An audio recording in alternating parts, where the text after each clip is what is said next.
Fala pessoal, boa tarde, tudo bem? Eu sou o professor Daniel e nós estamos juntos para mais uma aula de Geografia do terceiro ano do ensino médio.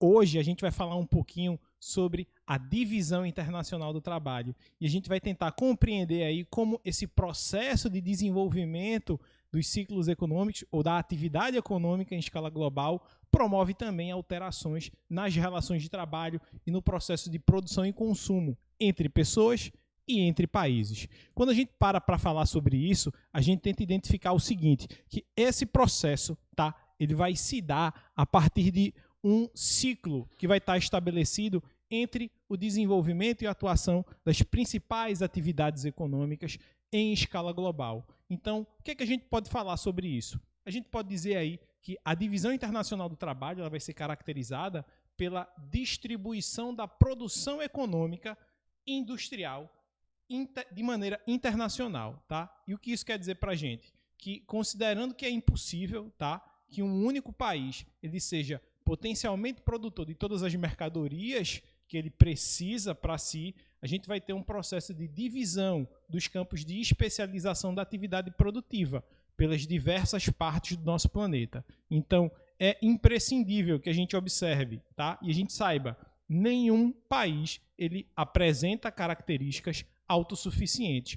Todos os países estão interligados e precisam do desenvolvimento das suas atividades para que a gente possa aí ter uma maior mensuração sobre os mecanismos econômicos que compõem essas territorialidades. Então, a divisão internacional do trabalho ela vai estar apresentada para a gente como um reflexo desse processo de solidificação do sistema capitalista, né? O qual, ao longo dos anos, vai favorecer a especificação das funções econômicas de cada país. Então, a gente vai observar que, ao longo do tempo, países vão apresentar distinções econômicas. E essas distinções econômicas são reflexo dessa especialização do serviço, seja no desenvolvimento de novas tecnologias, seja no desenvolvimento de novos mecanismos para a produção agrícola, ou na sua especialidade com a área de serviços. Então, cada lugar vai apresentar especificidades e vai promover a sua expansão econômica e a divisão do seu trabalho a partir desses elementos. Então, nenhum país do mundo, como eu já falei, ele vai ser autossuficiente do ponto de vista econômico. Todos os países eles vão estar interligados. Nenhum país vai deter todos os recursos naturais que necessita, né? Ou ele vai ter tecnologia suficiente para promover o seu próprio desenvolvimento. E isso, para nós, atualmente, é muito perceptível, uma vez que a gente consegue identificar a presença das chamadas empresas multinacionais ou transnacionais, que conseguem se deslocar para outros países, buscando matéria-prima, buscando uma mão de obra mais barata e buscando a intensificação, né, da prática da concorrência a partir de um menor preço no seu ciclo produtivo. Então, isso vai servir para suprir as necessidades que cada população acaba apresentando, tá? Então, dessa maneira a gente vai acabar definindo aí o sistema, né, do capitalismo. E aí, essa definição a gente pode dar através da ideia de que o capitalismo vai representar para a gente o sistema socioeconômico em que os meios de produção, sejam as terras, as fábricas, as máquinas ou os edifícios, e o capital. Capital a gente conhece como dinheiro, dinheiro utilizado para o investimento, tá? São de propriedade privada, ou seja, eles têm um dono, eles têm uma pessoa atrelada a eles. E ele vai apresentar algumas características, onde, por exemplo, toda mercadoria dentro desse ciclo capitalista, ela é destinada para a venda e não para o uso pessoal, diferente da prática que existia no passado com o escambo. A gente tem ali a troca de mercadorias que obedeceriam esse elemento. A gente também tem o trabalhador recebendo um salário. Então, a mão de obra ela é trocada, tá? Eu não tenho meio de produção. Então, eu vendo minha força produtiva, recebo um salário em contrapartida. Então, todo esse processo de negociação entre o trabalhador e o dono dos meios de produção, o grande industrial, ou o próprio consumidor, é estabelecido a partir da relação de dinheiro. Então, O dinheiro passa a ser um elemento extremamente relevante, extremamente importante dentro do ciclo capitalista, que vai se fortalecer ao longo do tempo e que vai se desdobrar. Ele vai evoluir e vai apresentar novas características. Então, é possível, tá, que a gente consiga aí perceber e admitir, né, ou demitir trabalhadores, já que tudo ali envolve a prática da propriedade privada. Então, capital e propriedade. Ao longo da história, a gente vai poder observar aí um processo de divisão internacional do trabalho e da evolução dessa divisão ao longo do tempo. Então, a DIT, né, ela vai estar representada para a gente de maneira diferenciada em cada um dos ciclos do capitalismo. O primeiro deles, a gente chama de capitalismo comercial. É aquele capitalismo que vai se desenvolver entre os séculos XV e XVIII. E ele está muito marcado no processo da expansão ultramarina, da formação de novas colônias, tá? Sejam colônias de povoamento, sejam elas colônias de exploração, mas esse processo, metrópole, colônia, vai estabelecer a primeira divisão internacional do trabalho, através da busca de quê? De matérias-primas, metais preciosos e especiarias, que eram retiradas dessas colônias e eram levadas para suas metrópoles e comercializadas. Por quê? Porque esses produtos não existiam no seu território, tá? Não existiam nas áreas de metrópole. Então, há também uma perspectiva do desenvolvimento dos chamados produtos manufaturados. Produtos esses que eram remetidos das metrópoles para as colônias.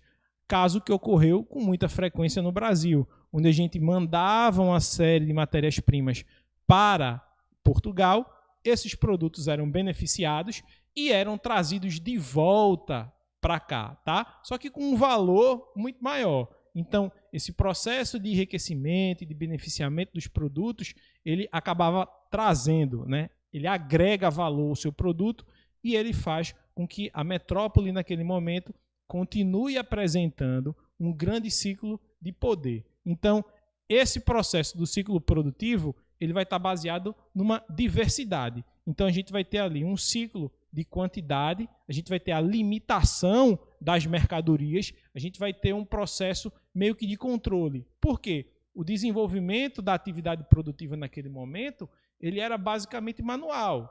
A gente não tinha ainda a presença da atividade industrial, o que acelerou o ciclo produtivo, reduziu o custo dos produtos e promoveu a expansão do ciclo de consumo, até a mudança dos principais modelos de sistema do trabalho nas regiões.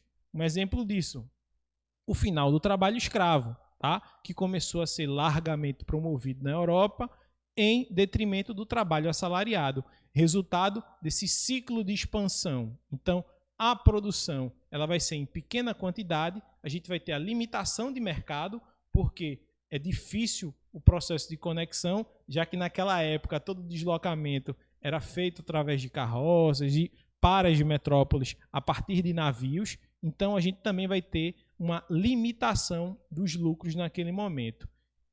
Passando esse ciclo inicial do capitalismo comercial, que vai promover uma grande acumulação de riquezas, a gente vai chegar na segunda etapa da divisão internacional do trabalho com o capitalismo industrial.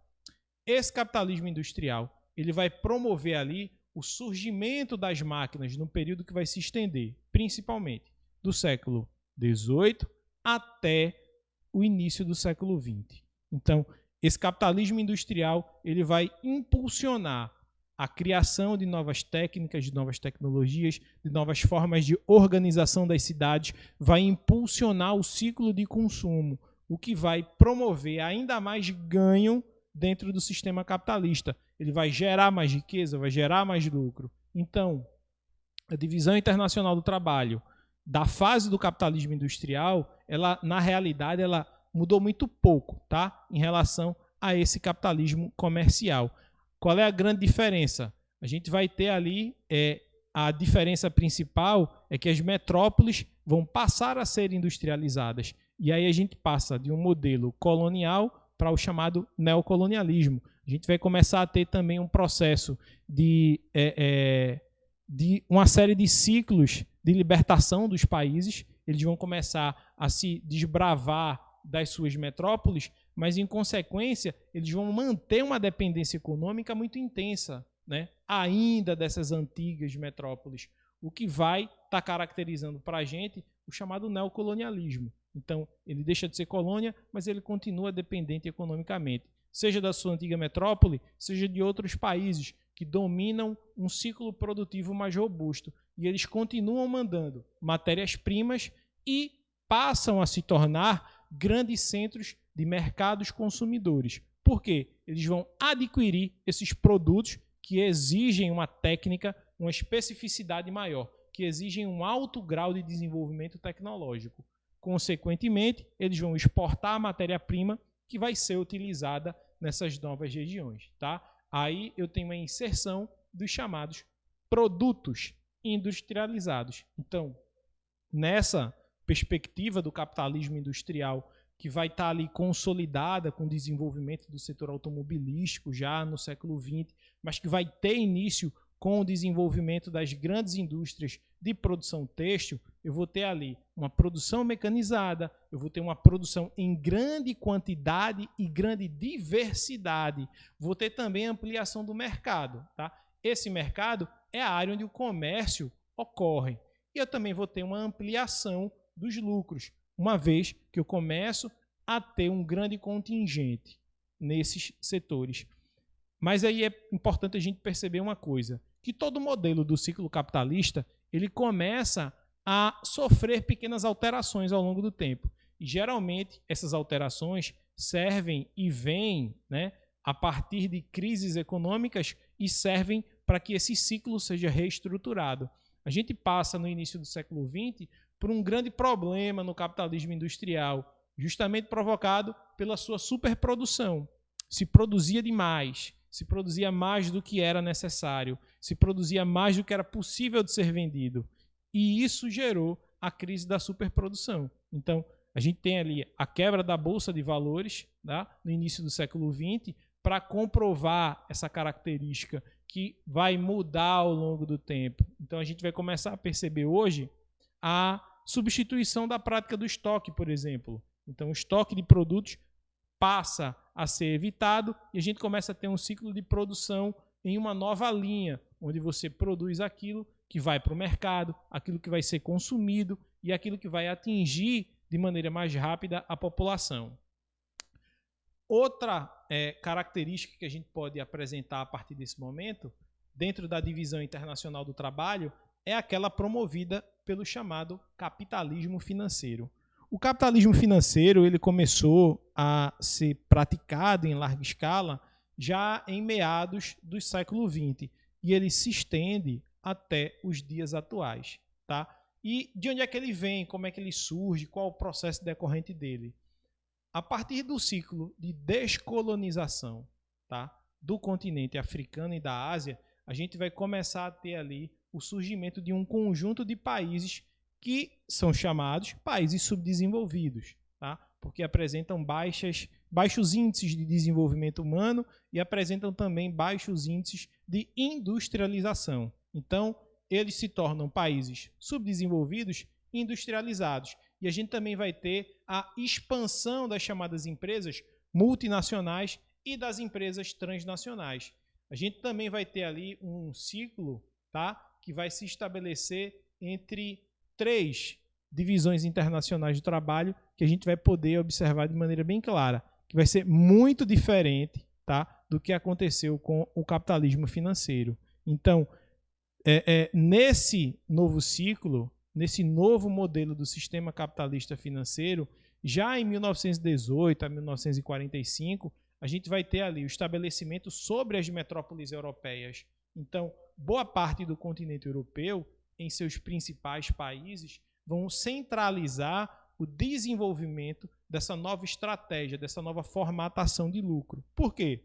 Países ricos, desenvolvidos, industrializados, que vão conseguir controlar boa parte do ciclo produtivo. Então, o que há de inovação para ser lançado e para ser comercializado é feito por eles e é expandido para essas outras áreas. Então, já dentro desse período, a gente vai ter ali o estabelecimento entre essas metrópoles europeias e as colônias, ou as ex-colônias, asiáticas e africanas. Tá? Como é que isso vai se dar dentro do processo? As antigas colônias vão fornecer matéria-prima. E essas áreas, essas metrópoles, né, que agora são os países desenvolvidos, vão fornecer produtos industrializados. Na prática, né, a gente tem uma semelhança muito grande ao que ocorre dentro do ciclo colonial. Então, é um modelo onde ainda existe a dependência, tá, de países subdesenvolvidos para produtos que apresentam um grau tecnológico mais avançado. Mas também há uma necessidade desses mesmos países desenvolvidos das matérias-primas que são produzidas nesses espaços, porque elas são a base do ciclo produtivo industrial. Sem essa matéria-prima, é impossível você produzir. Tá? Era muito comum, por exemplo, você encontrar algo do que existiu muito no Brasil até os anos 90. Brasil, grande produtor de laranjas, mas o Brasil não produzia suco de laranja. Então a gente exportava matéria-prima, exportava a laranja, essa laranja era industrializada, virava suco de caixinha e voltava para a gente. Então a gente percebe que um mesmo item que pode ser beneficiado e ter valor agregado deixava de ficar no nosso território. Então essas características servem para que a gente possa pensar sobre esses eixos estruturantes e sobre como o modelo do sistema capitalista ele se apresenta ao longo dos espaços e como ele interfere diretamente na composição das nações, na organização econômica e no processo de intensificação e distribuição dos espaços. A divisão, né, internacional do trabalho clássica, né, como a gente compreende, ela vem de 1947 a 1975, basicamente. E a gente vai poder perceber isso com essa descolonização da África e da Ásia, onde eu vou ter o aumento do número de países subdesenvolvidos. Então, é a união dessas ex-colônias africanas, asiáticas e também americanas, que vão ter ali como principal característica o processo de fornecimento de matérias-primas. O Brasil, né, dentro desse segmento, ele é um dos maiores exportadores de matérias-primas do planeta, tá? Seja minério para produção industrial, seja de elementos agrícolas para consumo de outras populações e para que se alimente também, por exemplo, as áreas de criação de gado em outros lugares do mundo, tá? Então, o fornecimento de matéria-prima passa a ser a característica básica desses países subdesenvolvidos não industrializados.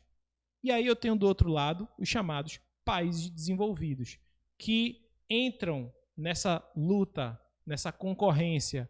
Tá? Ele compra a matéria-prima, beneficia o produto, transforma, agrega valor. Por quê? Porque o país desenvolvido ele dota-se da alta tecnologia. Então, a corrida para o desenvolvimento dentro do segmento industrial, do desenvolvimento da riqueza e da ampliação dessa riqueza dentro dos territórios, ela se dá a partir do uso de novas tecnologias. Hoje a gente observa que os países que mais apresentam índices de alto grau de desenvolvimento tecnológico são aqueles que dominam o cenário do comércio internacional. Então, você consegue identificar países como o Japão, por exemplo.